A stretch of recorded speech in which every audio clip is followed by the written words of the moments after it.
Are you ready? Are you already rolling?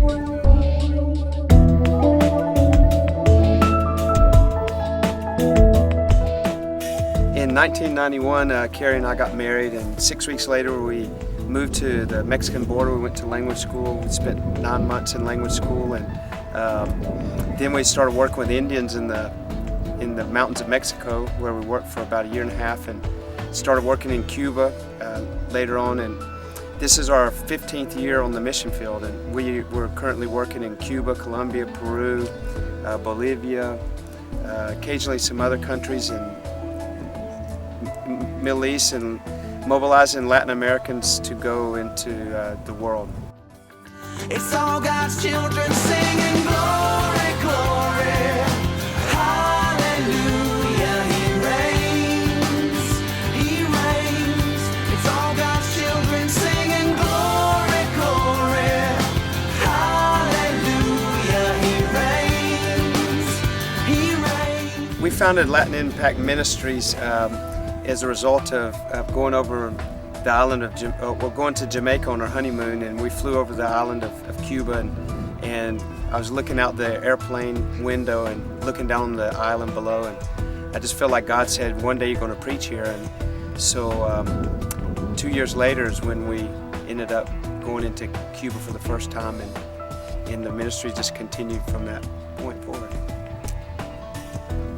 The long-term vision of Latin Impact Ministries is, as the word says, to impact Latin America so that Latin America impacts the world. And for the last 50, 60 years, Latin America has experienced the greatest revival that's ever taken place in the history of mankind. And literally, in the neighborhood of 80 to 90 million people have come to saving knowledge of Jesus Christ. And as they have been transformed from being a mission field to being a missions force, there's a lot of needs there in Latin America to mobilize these Latin American missionaries to go forth on the field, especially in the area of the 1040 windows, some of the most closed areas of the world today for the gospel.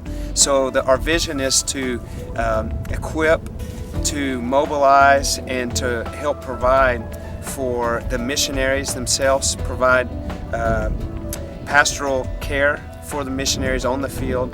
Latin Impact Ministries is a lot more than just myself, Carrie, and our children. It actually encompasses ministers and pastors all over Latin America, Cuba, Colombia, Peru, Bolivia, and ever-expanding areas of Latin America, where we support national pastors in areas that their annual support is so low that they can barely feed their families because of geopolitical reasons.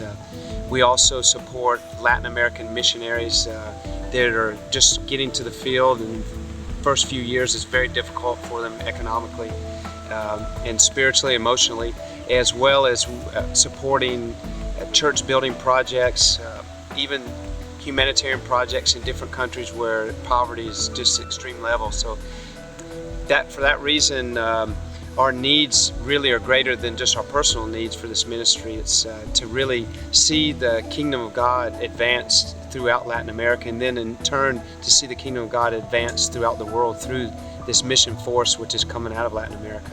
So our needs for people to come alongside us, first and foremost, would be for people that want to just get involved praying for us, interceding. We believe that that's the most powerful force that sustains us.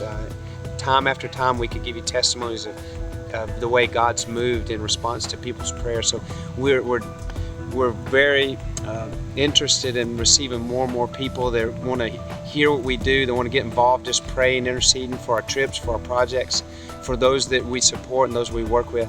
Second of all, we are always in need of just people that want to get involved on trips with us.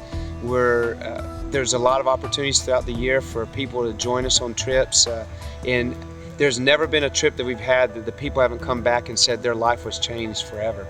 So not only can you change people's lives by going there to the different countries in Latin America to honor them and to be God's ambassadors to them, but you can also have your own life changed by just rubbing shoulders with people from different culture, different languages, different settings, and that's one of the needs. And ultimately, to do this kind of work economically, we need finances.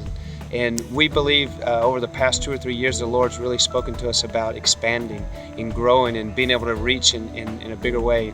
And from the very beginning, 15 years ago, we've learned to stretch every dollar and every penny that's sent to us, and to be able to do to the maximum what you can do with so little. So we're just grateful for everyone that's been a part of that and everyone that wants to be a part of it. And we just invite anyone else that would like to become a part to contact us and to see how they could get involved. We're just grateful for everyone that wants to be a part.